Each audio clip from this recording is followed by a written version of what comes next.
Just to give you a bit of background, so I'm here with Dreamtek. So they're one of the, on stand 2 basically, one of the people on the exhibition hall here, provide a whole bunch of creative services. So if after all this you want to know things about how to create apps, or if you want somebody to create apps for you, come and have a chat with us. If you want to look at video creation, if you want to look at something that's going to basically feed some creative content into your LMSs, into your content management systems, then come and have a chat, and we can tell you what we do basically. So let's give you a few key pointers to start off with. So let's tell you about obviously some of the key things that you guys probably know, but maybe I'll give you a bit of background information that you don't already know. This is a little bit of a survey about tomorrow's consumers, and I'm talking here about content in the form of digital something, i.e. videos, stuff on YouTube, stuff on the internet, etc., etc. This survey by Morgan Stanley suggests that basically by the middle of next year, there'll be more people browsing content on a mobile device than they will be doing on desktop machines. So really, probably something we're all pretty much aware of if we sit there at night in front of the TV, ignoring the TV and looking at our tablet devices, then basically it's coming very much thick and fast to us that, you know, this is something we should be, if you're not already, getting used to delivering content to. And what we're going to talk about today is how you can deliver content to those devices in a correct format, something that's made for those devices, as opposed to trying to take something and shoehorn it into a mobile device and then find that you're missing all the point of having a mobile device, having a tablet that can actually do all this lovely stuff that we do on our tablet devices. To give you another bit of perspective, as far as where we are on the mobile conversion is concerned, so this is a little bit out of date, this stat's a few months old, but basically there's a whole bunch of people out there still wandering around with non-smartphones who sometime soon will probably be migrating over to smartphones. But to give you an idea, you know, it's not the major number of people out there at the moment. It's only about 1/6 of the marketplace that actually have gone over to smartphones at the moment. And we're talking phones here. We're not talking iPads, etc., etc., so smartphones. So therefore, as far as what we're actually going to be consuming in the future is concerned, now be that learning material, be that corporate material, be that just stuff we're actually interested in at home, then we've got a long way to go before we've actually got that massive potential there, but there is a massive potential of these digital devices out there. If we think we're doing a good job today, it's only going to get bigger, better, and therefore in the same way that TV has become very fully featured, we're going to need to deliver fully featured content to people on devices like iPads, tablets, phones, etc., etc., in order for them to be actually looking at that particular content compared to somebody else's. So if, for instance, what you're doing is you're setting up your, I don't know, MBA courses, and you want people to come to you because you've got some really good lecturers, then you need to be able to also think about delivering their content in a really good fashion, for instance. We'll come back to why that's personal interest to myself a little bit later. Key thing is, okay, people are actually using the devices they have got. So at the moment, we've got about 1/6 of the marketplace moved on to smartphones. So we know that there's another few million people out there that we could be converting over onto our nice little smart devices in phones. And only 1/4 of that is on tablets. And yet that 1/4 are already doing so much more with their tablets. They're already getting into this whole creative use of video and so on, buying video onto their tablets. You know, a few years ago, we'd sit there and we'd think, I must get the DVD because that's where I'm ensuring that I'm going to have my content for future. Now people are definitely adopting these smart devices and definitely getting their content through in digital environments onto those smart devices. Most importantly, that 25% there, though. And of course, the key thing that really sort of suggests is, if what you're doing, as already said, is run-of-the-mill, is me too, I'm just taking a PDF and I'm delivering it onto a tablet device or onto a phone, or I'm taking something, I'm sticking it on YouTube and that's about it, you're really not going to be the most compelling people in town in order to deliver your content, in order to get your message over. So therefore, this is where, you know, we're certainly seeing a lot of interest from the point of view of what, this is taking stats from looking at the general sort of advertising world across multiple different media. Key thing here is video is driving that interest. Video is driving that compulsion. If you see an advert, great. If you've got some great video in there, you tend to remember the video more than you remember the actual content of the advert if you're not careful. So you obviously have to have a good mix of this. But it needs to be compelling, otherwise you just move straight on and don't notice what's going on. And if you get it right, the important thing is this. So I can say, okay, I'm going to create some information. Now, it may be my course prospectus. It may be my marketing materials for my particular environment. It may be journals. It may be books. It may be magazines. It may be videos. But the joys of these smart devices mean that, okay, now I can actually find out where has it been delivered to? Who has actually viewed or consumed this?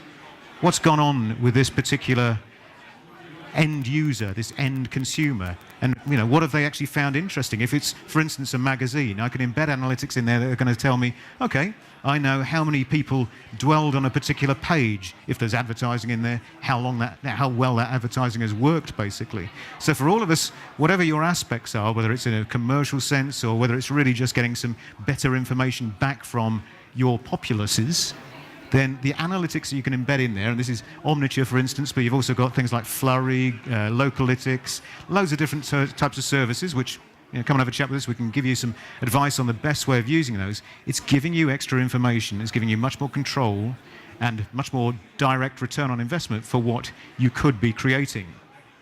Now, I come from a commercial background, and therefore this one is quite important to me as far as these 5 things you should know. You can make money. Nix Software. Anybody heard of it? No? Okay, so I was running Nix Software in the UK last year. In fact, the interesting thing is I left Apple, actually, in order to go and do an MBA. So I came back into the joys of education. I thought, at Apple, I'd had, I think, about 10 days training in the entire 10 years I was there. I thought it's about time I sort of re-educated myself, give myself a little bit more of a, brush up on my knowledge set. So go back into education, go back into doing an MBA, and then promptly get approached by people to say, why don't you come and work with us and help us market our products? So Nick came to me and said, we'd like you to run the show in the UK. And Nick produced software, which is retouching software. Now, they also produced something called Snapseed, which essentially is this little app, which some of you may, in fact, if you have a look at, if you are one of those many people with smartphones out there, have a look at your smartphones or your tablets, you might find you have Snapseed on there. Now, Snapseed, great little app, and about this time last year, we actually ended up with the joys of Macworld, for instance, giving us an award, loads of different awards. In fact, it became very much a very worthwhile environment because we were charging for the app, but then again, at times we gave it away. But the reason why I'm mentioning this is because I thought when I kicked off Snapseed, I launched it, I went to my old buddies at Apple and said, this is something you should be looking at, and the guys were very kind and introduced it into the app of the week and things like that. I was thinking maybe we'd get a couple of 100,000 people downloading that app if it was, really good. And I was quite surprised when we got involved in the 12 Days of Christmas promotion, which is something where they give away an app at Christmas. Very nice. Get a little app. Highly recommend it if you're on the Apple. So download the app, and then you get every day for 12 days, you get a little freebie. So I think there was Lady Gaga in there and stuff from Coldplay and so on. And our little app was in there on New Year's Day. And I thought, well, this would be good. Nice to be in there. Very, very kind of them to involve us. But it'd be interesting to see what sort of actual effect that has on the business, what sort of effect that has on your messaging, what sort of effect could that have in getting out to people.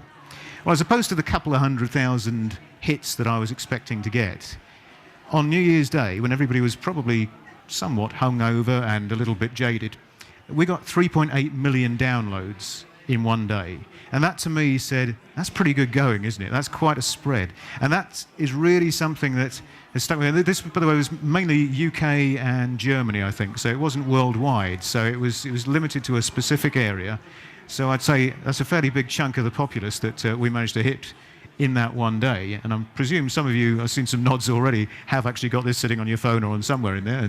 And so it was just amazing to me to see the sort of hit that you can get with this. And of course, it comes back to my point, if it's compelling, if the app is good, if the content is good, if the video is good, then basically people are going look at it, digest it, ingest it. If we're in the learning environment, we all know that you need to be compelling as far as being a teacher, a lecturer, an educator is concerned, to deliver your messaging. Same thing applies here. So, core sort of underlying message of this is, if what you're looking to do is keep up with technology, and if what you're looking to do is make that messaging worthwhile, come and have a chat with us and we can give you some help and advice and tips and tricks on how to get that more compelling. So, little end to the story actually. Come September, because we'd had, 9 million downloads in a year, and that had obviously returned quite a good amount of money, and it had grown the rest of the business for Nick as well. Google came along to Nick and said, oh, hello, we'd like to buy you. So the guys there were very happy with the fact that, okay, within a year, they didn't just make money out of their particular application in their case, they actually made it from further investment from other parties. So it was nice to see, it may be perhaps a story to inspire those in our learning environments today who are thinking, how can I make money? If you happen to look at Mac World last week, the Worldwide Developer Conference for Apple, there were, I think, 500, maybe 5,000, I can't remember now, people in that auditorium. All of them probably weren't in business 2 or 3 years ago, and now all of them are making, or a lot of them are making a lot of money on the basis that this is a great environment to actually be getting into. But as I say, you may be looking at it from a much more knowledge transferring fashion. Either way, key thing is, with the joys of things like iTunes, the Amazon stores, the Google stores, you've got a great way in which you can deliver knowledge. You can get stuff out there, maybe just in preview format. Let's feed out some information that is a preview for perhaps some papers that we've got, perhaps a fuller education course that we've got. You can actually, obviously, get people to buy stuff in there, but you can also get into this subscription environment as well. So therefore, if I want to get something delivered to my clientele, be they commercial, be they in education, then I don't have to rely on them actually going and getting it. And this could be also from a health and safety point of view, a compliance point of view. If you want to make sure that your staff, your lecturers, etc., are also compliant with the relevant sort of, have they read the latest health and safety details about X, Y, and Z. Start creating your content in a subscription-based app-type format, and you can deliver it to them, and come back to that little analytics side of things and make sure you've seen that they've downloaded it as well, that they've had that information. And of course, key thing here is you can also integrate that into your existing systems as well. And if you don't know how to, if you've got existing databases of perhaps students, perhaps staff, perhaps whatever your demographic may be, come and have a chat with us, because we at Dreamtek offer a whole range of different services for integration and being able to expand out what you've got at the moment and just get more out of those systems, basically. So really gives you that integration into those existing system side of things there. Key thing is, I've talked a lot about how this is used externally. It is something that isn't just external. You can be using this internally. And if you also happen to have any corporate aspects as well, this is where we're seeing a big change as far as the corporate marketplace is concerned. So we're seeing now, there's a couple of grabs from Gartner and Tab Times here. So basically, we're getting this bring your own device, if you're not familiar with the acronym, bring your own device. So a lot of companies now, a lot of enterprises, when I was still at Apple, we were going around to a lot of the bigger companies, a lot of the corporates, and saying, why don't you actually get your employees to buy these devices? And therefore they can choose what they want. I mean, at the time, I suppose, from an Apple perspective, it was quite nice, because corporate world at that point, talking of 2 or 3 years ago, maybe 3 or 4 years ago, was very much PC-led, very much Windows-led. But bring your own device definitely gave that opportunity for people to choose what they wanted to be consuming their content and delivering and working in. And so therefore we're now getting this transpose into bring your own app as well. So therefore people are very much coming to us. We're working with a lot of corporates basically to deliver their app side of things, such that they can say, okay, all that compliance side of things, let's take that and deliver that in an app, and then we can track this. Then we can help you on not just your learning management, but your health and safety, your HR systems as well. And of course, on that point, much as I obviously like to think that the world revolves around Apple, it isn't just Apple. We've got the joys of Android out there, Amazon as well, obviously under that same banner, and Windows. I gather they do some tablets as well. Anyway, so the key thing here is, from our point of view, there's your 5 things. Really key takeaway, though, is to say to you, all right, if you're not considering how you're creating your content today, you should be. And I'm very much on the receiving end, because I'm still doing my lovely MBA on a part-time basis, and I'm very much on the receiving end of something that isn't quite as good as it should be as far as that content is concerned. I wonder if there are any worried people in the audience now who think, I knew him from somewhere, and now are ducking. But anyway, it's very much for me, from a learning perspective, I am one of your customers potentially. If you don't get that content compelling enough, if you don't get it right, if you don't get it put across right, you're really frustrating a lot of your end customers. And it could put you in a weak situation moving forward in competition to other colleges, schools, etc., etc. So as far as Dreamtek are concerned, and as far as our advice to you is concerned, the key thing is, right, if you're going to be getting into this nice little tablet-y environment, now be that via delivering video, streaming video, or creating apps, and we do all of that side of things, as I say, then one of our key things is really just try and make it immersive, try and make it compelling. As mentioned, that's sort of the real takeaway from the last 5 points. And another key thing is, we want to be able to say, okay, let's actually, not just think, oh, it's a PDF on a nice little tablet device, and if I want to, I'll have to zoom in. No, we want to be able to say, okay, if you're writing something down and you want some editorial that flows, then we're giving you that flow. We're giving you that ability to say, okay, let's just keep on running it. Let's use this tablet device. If you want to go portrait or landscape, we can do that, and we can perhaps swap between different views if you want to do that. So this capability is there to absolutely start engaging your readers, your consumers, your viewers, your students, and your staff in this much more interactive fashion. So from our point of view, we really want to make sure that you're actually creating something that is, making it look as though it's aimed and created for a tablet or a phone, actually for the devices we're talking about here. Key thing, don't try and squeeze a PDF back into a tablet and then also take that and stick it down onto a phone as well, because it's never really going to be a great winning experience, is it? But it has to be said, doing that is possibly better than doing nothing. Don't know. Come and have a chat, and we can maybe give you a bit of advice on that. And of course, key thing is, much as we offer our services out there to say, okay, we can do this for you, we also represent a whole bunch of companies that give you the opportunity to say, okay, here's some solutions. You can do it yourself. If you've got your internal staff there, if you've got capabilities, if you've got your own design teams and so on, you've got your own video creation teams, great, come and have a chat with us. We can introduce you to the relevant tools to use. So we can just give you training on that as far as we're concerned. So train the educators.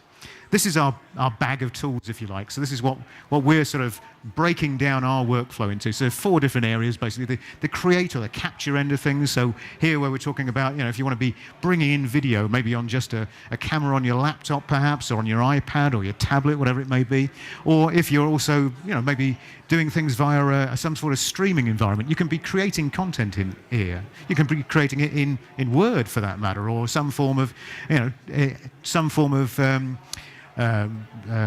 editorial creation tool, basically. So InDesign, for instance, up there. Shared creation, something we'll come to in more detail in a minute, but this is your gatekeeper. You can have as much content as you want in the world. If you don't control it, if you don't manage it, you can start running into troubles. And this is very true in the corporate environment, but can also be very true across the whole environment. We'll come to that in a bit more detail in a sec. Back office-wise, we've got a whole bunch of different systems here which we run, which allow you to start taking existing PDFs of course notes and so on and converting those into tablet-based apps that actually have a little bit more life into them, or a lot more life into them. And of course, we work very heavily in the Google, the Adobe, and the Apple environments. And we very much work with Adobe on Connect as far as our webinar delivery is concerned. And that can be getting information in, sharing, or delivering it out there. And likewise on the Hangout side of things as well. So just quickly to give you a bit of a brief overview on that side of things. So that Create end, we've got things like Connect in there. So very useful tool, very powerful tool for those who haven't used it for webinars and cross-population of ideas and so on. But you can record in there, so it can be your ingest tool for any content that you're delivering. It's something that I sit in lectures and I think, why the heck don't we actually record these lectures so we can actually squirt them out so other people can see them? Or at least give a taster out there so that people say, okay, actually I get the gist of why this is a good college, a good school, a good university. That would be nice to have a feel for that, basically. Well, you can absolutely do that. You can either share it live or you can record it, edit it, and give little sousons of that. And I'd suggest, in particular in this country, we don't do a particularly good job of that. Some colleges, some universities do, some certainly don't. If you want to get into the big end of things, then real pro side of things, you can either put studios in. We deliver studios all the time, or we also deliver something called a pod, a broadcast pod. It looks sort of like I suppose a photo booth, if you like, but it's actually a full-blown studio in one go. So it actually is something you can drop in, or you can be moved around, basically. But it's got the whole high-end HD video capture in there. It's got auto-cue technology in there, so you can actually, you don't have to be trying to remember what you're supposed to be saying. So if you want to deliver high-quality content, that we've got the capability either to rent out or put it in for you as far as the technology here is concerned.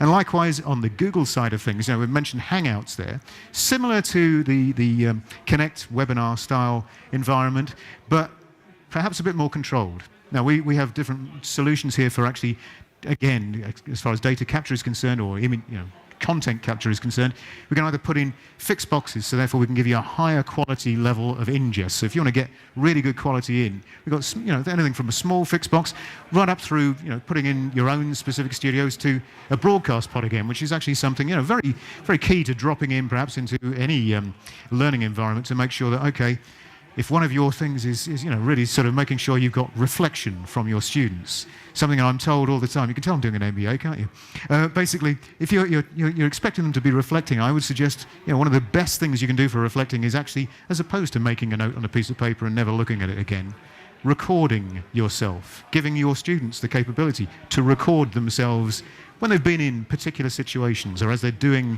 assignments, etc., etc. And therefore, it's amazing the difference with doing something like this. If this was just recorded audio or just text, you wouldn't get the full intonation and the full joy that I bring to a presentation like this. I.e., you need to be able to see somebody to really sort of get what they're putting across. And that comes to when you're playing back yourself as well. When you want to look back and say, why did I put down that I thought that, Pfeffer was had a great point about these different things, or Purcell was fantastic for his, I want to actually find out when I see the look on my eyes of, was I actually thinking that, or was this just something I put in my assignment? This is the sort of thing that you can actually deliver by using that video ingest side of things there. Now, for whatever reason, you might be wanting to get content in, and it may be just lecture notes. It may be adding a bit more spice to lectures. It may be adding a bit more information to learning, or it may be creating a whole new revenue stream from selling some information that you have. This is quite important, because you need to manage it, don't you? Now, we have a whole bunch of tools as far as CMS is concerned, but this is a pretty unique tool here. This is something called the VF Hub, and this allows you to capture video. And let's just say we're not all video gurus. We may have been on YouTube, we may have watched TV, but we haven't necessarily understood how to actually create content and how to edit it. So this is something that allows you to, for instance, I could talk to my camera on my computer, record something, piece to camera, great, lovely. I could then pop it into here, and it could be sent off to somebody who is actually a quality video editor, and there it could be edited, and there it could be chopped up, and there someone who is production of your content could start saying, oh, hang on a minute, kind of like that bit, don't like that bit, let's actually put these things together. So it's a collaboration tool for collaborative types of learning environments, but also gives you the opportunity to audit and approve as well. So in the enterprise world, this is very much a very powerful tool, because if you don't want people to be putting out videos and so on that you haven't approved and they haven't got rights to do. So this gives you that opportunity to track it and approve it and say, okay, let's have a signature on here. Let's find out who was actually creating this content. And as I say, tracking as well, as far as that is concerned, really gives you that power to say, okay, if there was a video that was delivered out there and it wasn't that good and it said something perhaps not particularly good about what our course is or what our point is, then great, you can actually track back and find out exactly who delivered that, who was it that was actually creating that. So a little bit of control as far as this is concerned. And of course, analytics. You can create your content. That's mainly video focused, but we have similar tools on the, if it's written content or any other form of content. And we've got the same sort of tools that we can embed in there to say, okay, let's actually track through, see who's seen this, see who's had a look at our videos, see what has worked. Is there any point in spending time recording X, Y, and Z or tabulating this down if nobody's looking at it? So, last thing, make it engaging. We've got a whole bunch of different technologies. We've given you a little bit of a hint of things you should be looking at, maybe things you should be aware of. I hope it's sort of given you a bit of background to what's going on in the marketplace out there.